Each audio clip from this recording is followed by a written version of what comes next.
Hi hello എല്ലാവർക്കും സുഖമല്ലേ? ഞങ്ങളിവിടെ സുഖമായിട്ടിരിക്കണം കേട്ടോ. അപ്പോൾ കുറേ നാളായി ഞാൻ വീഡിയോസൊക്കെ ഇട്ടിട്ട്. അപ്പോൾ ലാസ്റ്റ് ഞാനിപ്പം ഒരു വീഡിയോ ഇട്ടിട്ടുണ്ടായിരുന്നു 2 ദിവസം മുന്നേ, ചെറിയൊരു വീഡിയോ. അപ്പോൾ ഇൻട്രോ ഒക്കെ എടുത്തിട്ട് കുറേ നാളായി. അതുകൊണ്ട് ഇൻട്രോ ഒക്കെ പറയുമ്പോൾ എനിക്ക് എന്തോ ഒരു ചെറിയൊരു പുതുമ പോലെ തോന്നുന്നുണ്ട്. കുറേ നാളായില്ലേ നമ്മൾ അങ്ങനെയൊക്കെ സംസാരിച്ചിട്ട്. അപ്പോൾ എന്തായാലും പുതിയ വീഡിയോയിലേക്ക് എല്ലാവർക്കും സ്വാഗതം. ഇന്ന് ക്രിസ്മസിൻ്റെ കുറച്ച് കാഴ്ചകൾ, അത് ഇപ്പം ഞാൻ വീഡിയോ സംസാരിക്കുന്നത് ക്രിസ്മസിൻ്റെ പിറ്റേ ദിവസമാണ്. അപ്പോൾ ക്രിസ്മസിൻ്റെ അന്നത്തെ കുറച്ച് ക്ലിപ്സൊക്കെ ഞാൻ എടുത്തിട്ടുണ്ട്. ഇവിടെ പാറു ഓരോ ഒച്ച ഉണ്ടാക്കിക്കൊണ്ടിരിക്കുക കേട്ടോ. അത് ഞാൻ ആദ്യം കാണിക്കാം കേട്ടോ. അത് കഴിഞ്ഞിട്ട് നമുക്ക് ഇന്നത്തെ വിശേഷങ്ങളും കൂടെ കാണാം. അപ്പോൾ 2 ദിവസമാണ്. ഇന്നിപ്പോൾ ഷൈച്ചേട്ടന് ഇവിടെ ഉണ്ട്, വർക്ക് ഫ്രം ഹോമാണ്. വർക്ക് ഫ്രം ഹോമാണ്. പാറുവിനും കുറച്ച് ദിവസം ഇനി ക്രിസ്മസ് വെക്കേഷനാണ്. അപ്പോൾ ഞങ്ങളെല്ലാവരും വീട്ടിലുണ്ട്. അപ്പോൾ അതിൻ്റെ കുക്കിംഗ് കാര്യങ്ങളൊക്കെ അത്യാവശ്യം ഉണ്ടാവും ഉച്ചയ്ക്ക്. അപ്പോൾ അങ്ങനെ ഒരു ദിവസമാണ്. അപ്പോൾ എല്ലാ വിശേഷങ്ങളും കാണാം കേട്ടോ. നമ്മുടെ വീട്ടിലെ കുഞ്ഞ് ക്രിസ്മസ് ട്രീയും ഡെക്കറേഷൻസൊക്കെയാണ് കേട്ടോ കാണുന്നത്. പാറുവിന് വേണ്ടിയാണ് ചെയ്തത്. പാറുവിന് വേണ്ടി മാത്രമല്ല, എനിക്കും കൂടെ വേണ്ടിയാണ് കേട്ടോ. എൻ്റെ ചെറുപ്പത്തിൽ ഞാനിങ്ങനെ നിറയെ ഇതുപോലെ ഡെക്കറേഷൻസൊക്കെ ട്രീക്കൊക്കെ ചെയ്ത് അത് ഭയങ്കരമായിട്ട് എൻജോയ് ചെയ്തിട്ടുള്ള ഒരാളാണ്. അപ്പോൾ അതുകൊണ്ട് തന്നെ പാറുവിനും അത് വേണം എന്ന് ഞാൻ ആഗ്രഹിച്ചിട്ട് ചെയ്തതാണ്. സാറിന് ഞങ്ങൾ ഈ സമയത്തൊക്കെ നാട്ടിലായിരിക്കുള്ളൂ. ക്രിസ്മസ് സമയത്ത് നാട്ടിൽ പോകും. അപ്പോൾ അതുകൊണ്ട് ഇവിടെ ഇതുവരെ ചെയ്യാനായിട്ടുള്ളൊരു അവസരം ഉണ്ടായിരുന്നില്ല. അപ്പോൾ അതുകൊണ്ട് ട്രീ ഒന്നും വാങ്ങിച്ചിട്ടുണ്ടായിരുന്നില്ല. അങ്ങനെ വേറെ ഒരു ട്രീ വാങ്ങിച്ചു. അങ്ങനെ ഡെക്കറേഷനുള്ള കുറച്ച് സാധനങ്ങളൊക്കെ വാങ്ങിച്ചു. പിന്നെ നാട്ടിൽ എൻ്റെ അനിയത്തി വാങ്ങിച്ചപ്പോൾ കുറച്ചും കൂടെ അയച്ചു തന്നു ബ്രോഡ്വേന്ന്. അപ്പോൾ അതുമൊക്കെ കൂടെ നമ്മൾ ആ ട്രീ ഒക്കെ ഒന്ന് ഒരുക്കി. ശരിക്കും പാറുവാണ് കേട്ടോ ഏറ്റവും സന്തോഷിച്ചത് ആ ട്രീ ഇട്ടപ്പോൾ. അവളുടെ മുഖത്തുള്ളൊരു സന്തോഷം ശരിക്കും കാണേണ്ടത് തന്നെയായിരുന്നു.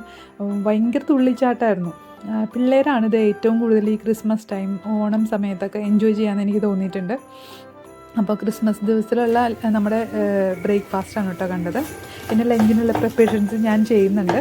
അപ്പോൾ അതിൻ്റെ ഇടയ്ക്ക് ഞാൻ എൻ്റെ ക്രിസ്മസിൻ്റെ ഓർമ്മകളൊക്കെയാണ് കേട്ടോ നിങ്ങളായിട്ട് പങ്കുവയ്ക്കണേ. ഈ കുക്കിങ്ങൊക്കെ എല്ലാവരും ചെയ്യുന്നതല്ലേ. പിന്നെ ആദ്യമേ പറഞ്ഞേക്കാം, ഞങ്ങൾ ഇന്ന് ഉണ്ടാക്കണ ഡിഷസ് എന്ന് പറഞ്ഞാൽ കൊച്ചിക്കാരുടെ സ്പെഷ്യലായിട്ടുള്ള ബീഫ് വിന്താലു, പിന്നെ സാർ നമ്മൾ വീട്ടിലുണ്ടാക്കണ മോരുകറി, ക്യാബേജ് തോരൻ, അങ്ങനെയൊക്കെയാണ് ഉണ്ടാക്കിയത്. പിന്നെ ചിക്കൻ കട്ട്ലേറ്റ് ഉണ്ടാക്കുന്നുണ്ട്. അപ്പോൾ നമുക്ക് കഥ തുടരാം. ഞാൻ ചെറുതായിരുന്ന സമയത്ത് ഈ ക്രിസ്മസിൻ്റെ സമയത്ത് അങ്ങനെ ക്രിസ്ത്യൻ ഹിന്ദു അങ്ങനെ ഒന്നുമില്ല, എല്ലാ വീടുകളിലും ട്രീ ഒക്കെ ഉണ്ടാക്കും കേട്ടോ, പിള്ളേരുള്ള വീടുകളിൽ പ്രത്യേകിച്ച്. അപ്പം എൻ്റെ വീട്ടിൽ ട്രീ ഉണ്ടാക്കുന്നത് ഞങ്ങളുടെ അപ്പുറപ്പുറമൊക്കെ ഉള്ള എല്ലാ വീടുകളിലും ഉണ്ടാക്കും, പിള്ളേരുള്ള വീടുകളിൽ. അപ്പം ഞങ്ങളെല്ലാവരും തമ്മിലൊരു കോർഡിനേഷനിലാണ് ഈ കാര്യങ്ങളൊക്കെ ചെയ്യുക. അപ്പോൾ എവിടെന്നെങ്കിലും ഒരു വലിയ ട്രീയുടെ മാതിരി നിർത്താവുന്ന കമ്പ്, ഒരു മരത്തിൻ്റെ ചില്ല, അത് സംഘടിപ്പിക്കും. അതിപ്പോൾ ആരെങ്കിലും അതിന് മുന്നേ ആയിട്ട് ഈ ട്രീ ഉണ്ടാക്കാൻ വേണ്ടിയിട്ട് വെട്ടിയിടുമ്പോൾ 2 3 ഒക്കെ വെട്ടിയിടും. എന്തായാലും എല്ലാ വീടുകളിലും ആവശ്യമുണ്ടെന്നറിയാമല്ലോ. പണ്ടൊക്കെ അങ്ങനെ ഒരു മനസ്സൊക്കെ എല്ലാവർക്കും ഉണ്ടായിരുന്നു. അങ്ങനെ ആ ചില്ല ഒന്ന് ഉണങ്ങിയിട്ടുണ്ടാവും. അത് വീട്ടിലേക്ക് കൊണ്ടുവന്ന് അതിൻ്റെ മണ്ണ് എന്തെങ്കിലുമൊക്കെ ഉണ്ടെങ്കിൽ അതൊക്കെ ഒന്ന് കഴുകി അതൊന്ന് ഉണങ്ങി കഴിയുമ്പം അതിൽ വൈറ്റ് കളറിലെ പെയിൻ്റ് അടിക്കും. പെയിൻ്റ് അല്ല, നമുക്കിങ്ങനെ ആ സമയത്ത് കടകളിൽ വാങ്ങിക്കാൻ കിട്ടും, ഇങ്ങനെ കലക്കുന്ന ഒരു സംഭവം. അതെന്താണെന്നൊന്നും എനിക്ക് ഓർമ്മയില്ല. പക്ഷേ ആ സാധനം വാങ്ങിച്ച് ഞങ്ങൾ ഇത് കലക്കും. വീട്ടിലാരെങ്കിലുമൊക്കെ കലക്കി തരും. എന്നിട്ട് ഇത് പെയിൻ്റ് അടിക്കും. മൊത്തം വൈറ്റ് പെയിൻ്റ് അടിച്ച് കഴിയുമ്പോൾ പിന്നെ ഡെക്കറേറ്റ് ചെയ്യാൻ നല്ല ഭംഗിയായിരിക്കും. ചിലപ്പോൾ ഇലകളുടെ ആ പച്ചപ്പൊന്നും ശരിക്കും പോയിട്ടുണ്ടാവില്ല. അപ്പോൾ അതും ഒരു ഭംഗിയായിട്ട് ഇങ്ങനെ നിൽക്കും. ശരിക്കും ഒരു നാച്ചുറൽ ആയിട്ടുള്ളൊരു ട്രീ. അങ്ങനെ അത് എവിടെയെങ്കിലും നമ്മുടെ ഫ്രണ്ടിൽ എവിടെയെങ്കിലും ഒന്ന് ഒരു ചെറിയൊരു കുഴി ഉണ്ടാക്കിയിട്ട് അതിലിങ്ങനെ ഉറപ്പിക്കും.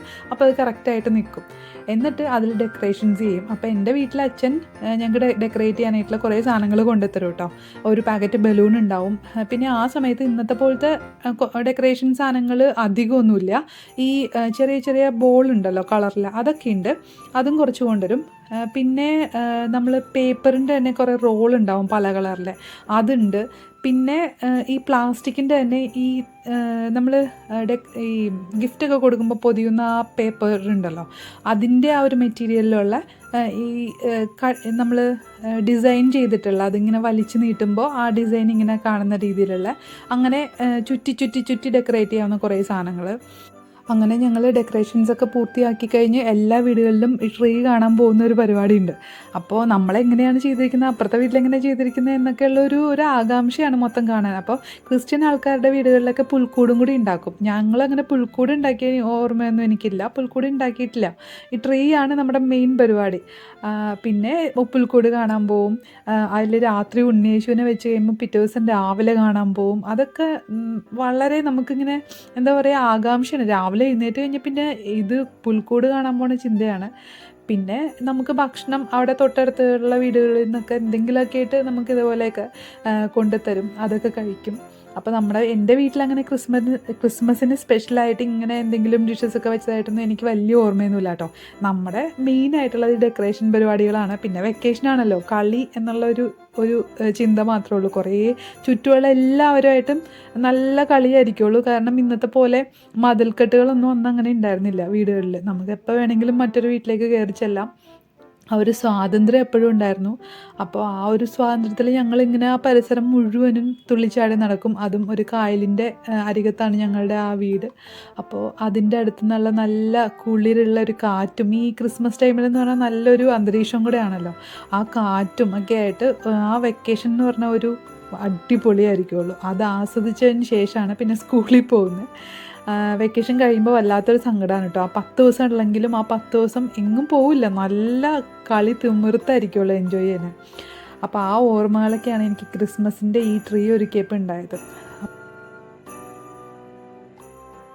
നമ്മുടെ ഈ ക്രിസ്മസിൻ്റെ പിറ്റേന്ന് വ്യാഴാഴ്ച ആയിരുന്നല്ലോ. അപ്പോൾ വ്യാഴാഴ്ചകളിൽ ഞാൻ രാവിലെ കൃഷ്ണന് നെയ്വിളക്ക് കൊളുത്താറുണ്ട് കേട്ടോ. അത് എങ്ങും പോകണ്ട, അന്നത്തെ ദിവസം എനിക്ക് പുറത്ത് പോകണ്ടെന്നുണ്ടെങ്കിൽ ഞാൻ ആ ദീപം അണയ്ക്കുന്നത് രാത്രി ആയിരിക്കുള്ളൂ. ഒരു 8 മണിക്ക് മുന്നായിട്ട് അത് അണയ്ക്കുള്ളൂ. അത്രയും നേരം അതിങ്ങനെ കത്തിയിരിക്കും കേട്ടോ. അപ്പം വിളക്ക് തെളിയിച്ച് കഴിഞ്ഞാൽ ഇടയ്ക്കിടയ്ക്ക് നമ്മളിങ്ങനെ നെയ്യ് നോക്കണം. കാരണം വലിയ വിളക്കല്ല, ചെറിയ വിളക്കാണ്. അപ്പോൾ നെയ്യ് കുറയുന്നുണ്ടോ നോക്കിയിട്ട് ഒരു രണ്ട് പ്രാവശ്യം ഒഴിച്ചു കൊടുക്കേണ്ടി വരാറുണ്ട് എനിക്ക്, ഉച്ചയ്ക്ക് മുന്നേ ആയിട്ടും. അത് കഴിഞ്ഞ് വൈകുന്നേരം ആ സമയത്ത് ഞാൻ ഒഴിച്ചു കൊടുക്കും. അത് മതിയാവും, ഒരുപാട് നെയ്യൊന്നും വേണ്ട. എന്നാലും നമ്മളൊന്ന് ശ്രദ്ധ എപ്പോഴും വേണമെന്നേ ഉള്ളൂ. പിന്നെ നമ്മൾ ഫാനിൻ്റെ ആദ്യമൊക്കെ ശ്രദ്ധിക്കണം. അത്രയൊക്കെ മാത്രമേ ഉള്ളൂ. എനിക്ക് പൂജാമുറിയൊന്നും സെപ്പറേറ്റ് ഇല്ലാത്തതുകൊണ്ടാണ് കേട്ടോ അങ്ങനെയൊക്കെ ശ്രദ്ധിക്കേണ്ടി വരണേ. അപ്പോൾ എന്നാലും നമ്മളത് ചെയ്ത് കഴിയുമ്പം നല്ലൊരു പോസിറ്റിവിറ്റിയാണ് കേട്ടോ. എനിക്കത് പാറുവിനെ, ഞാൻ സ്കൂളിൽ പോകുന്ന സമയത്ത് പാറുവിനെ വിളിക്കാനൊക്കെ പോകണം എനിക്ക്. അപ്പോൾ അന്നത്തെ ദിവസം ഞാൻ ചെയ്യില്ല. രാവിലെ വിളക്ക് കൊളുത്തി കഴിഞ്ഞ് കഴിഞ്ഞാൽ അത് അണച്ചു വയ്ക്കും. പിന്നെ സന്ധ്യക്ക് വേറെ കൊളുത്തുള്ളൂ. അപ്പോൾ ഗുരുവായൂരപ്പന് അത് അങ്ങനെ ചെയ്ത് കഴിയുമ്പം എനിക്ക് ഒരു വല്ലാത്തൊരു സമാധാനവും സന്തോഷമൊക്കെയാണ്.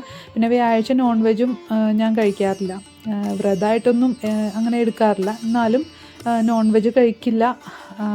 പിന്നെ ഞാൻ സ്ഥിരമായിട്ട് എന്നും സഹസ്രനാമം, വിഷ്ണു സഹസ്രനാമം ചൊല്ലാറുണ്ട്. അത് മുടക്കാറില്ല കേട്ടോ. അതൊരു ജീവശ്വാസം പോലെയാണ് ഭഗവാന്റെ നാമങ്ങൾ. അപ്പോൾ അതുകൊണ്ട് ഞാനങ്ങനെ അത് മുടങ്ങാതെ ചൊല്ലാറുണ്ട്. ഇനി എന്തെങ്കിലും കാരണവശാൽ എനിക്ക് അങ്ങനെ ചൊല്ലാൻ പറ്റിയില്ല എന്നുണ്ടെങ്കിൽ, പീരീഡ് സമയത്തൊന്നും ചൊല്ലില്ല, അതല്ലാത്ത ദിവസങ്ങളിൽ ചൊല്ലാൻ പറ്റിയില്ല എന്നുണ്ടെങ്കിൽ ഞാൻ ആ 3 വരിയുള്ള ചെറിയ സഹസ്രനാമത്തിൻ്റെ ആ തത്തുല്യമായിട്ടുള്ള ഒരു നാമം ഉണ്ടല്ലോ, അതും ചൊല്ലും. ആദ്യമൊക്കെ നമ്മൾ വിചാരിക്കും ഒരുപാട് സമയം നമ്മൾ ഇതിനു വേണ്ടി മാറ്റി വയ്ക്കേണ്ടി വരുന്നത്. പക്ഷെ അങ്ങനെയൊന്നും ഇല്ല കേട്ടോ. നമ്മൾ ചൊല്ലി വരുമ്പോഴേക്കും നമുക്ക് എളുപ്പമായിട്ട് തോന്നും. വേഗം തന്നെ നമുക്ക് ചൊല്ലി തീർക്കാൻ പറ്റും. അപ്പോൾ നമുക്ക് അതുകൊണ്ട് ഉണ്ടാവണം, ആ കുറച്ച് സമയമെങ്കിലും മാറ്റി വയ്ക്കുന്നത് കൊണ്ട് നമുക്ക് ലൈഫിൽ ഉണ്ടാകുന്ന പോസിറ്റിവിറ്റി അത് നമുക്ക് പറഞ്ഞറിയിക്കാൻ പറ്റില്ല കേട്ടോ. നമ്മളത് അനുഭവിച്ച് തന്നെ അറിയണമെന്ന് ഞാൻ പറയുള്ളൂ. എൻ്റെ ജീവിതത്തിൽ ഒരുപാട് മാറ്റങ്ങൾ ഉണ്ടാക്കിയിട്ടുണ്ട്. ശരിക്കും സഹസ്രനാമം ഞാൻ ദിവസവും ചൊല്ലാൻ തുടങ്ങിയതും അതുകൊണ്ടാണ്. ആദ്യമൊന്നും ഞാൻ ദിവസവും ചൊല്ലായിരുന്നു, വ്യാഴാഴ്ച മാത്രമായിരുന്നു. പക്ഷേ അത് അത്രയും പോസിറ്റിവിറ്റി എൻ്റെ ലൈഫിൽ കൊണ്ടുവന്നതിന് ശേഷം ഞാൻ ദിവസവും ചൊല്ലാൻ തുടങ്ങി. അത് ചൊല്ലിക്കഴിയുമ്പോൾ നമുക്ക് വല്ലാത്തൊരു സാറ്റിസ്ഫാക്ഷൻ ഉണ്ടാവും. ആ ദിവസം നമുക്ക് പോസിറ്റീവായിട്ട് കൊണ്ടുപോകാൻ പറ്റും. അതിപ്പം ഒരു പ്രാവശ്യം അത് ചൊല്ലി തുടങ്ങി കഴിയുമ്പോൾ നിങ്ങൾക്ക് മനസ്സിലാവും കേട്ടോ. ഏത് മതത്തിലാണെങ്കിലും നമ്മുടെ വിശ്വാസം അനുസരിച്ചുള്ള പ്രാർത്ഥനകൾ നമ്മൾ ചെയ്യുമ്പോൾ നമുക്ക് കിട്ടുന്ന ആ ഒരു പോസിറ്റിവിറ്റി അത് നമ്മുടെ കുടുംബത്തിലേക്കും നമ്മുടെ ബന്ധങ്ങളിലേക്കും ഒക്കെ നമുക്ക് പകരാൻ സാധിക്കും. അപ്പോൾ അത്രയേ ഉള്ളൂ. ഞാൻ ഏറ്റവും ഇഷ്ടപ്പെടുന്ന എൻ്റെ കുട്ടിക്കാലത്തെ നുറുങ്ങ് ഓർമ്മകളൊക്കെ ആയിട്ട് ഇന്നത്തെ വീഡിയോ എല്ലാവർക്കും ഇഷ്ടപ്പെട്ടു എന്ന് വിചാരിക്കുന്നു. പുതിയ വീഡിയോ ആയിട്ട് നമ്മൾ കാണുമ്പോഴേക്കും 2025 ആയിട്ടുണ്ടാവും. അപ്പോൾ എല്ലാവർക്കും ഹാപ്പി ന്യൂ ഇയർ. പിന്നെ പുതിയ വർഷം എല്ലാവർക്കും ഐശ്വര്യപൂർണ്ണമായിരിക്കട്ടെ എന്ന് ആശംസിക്കുന്നു. ബൈ.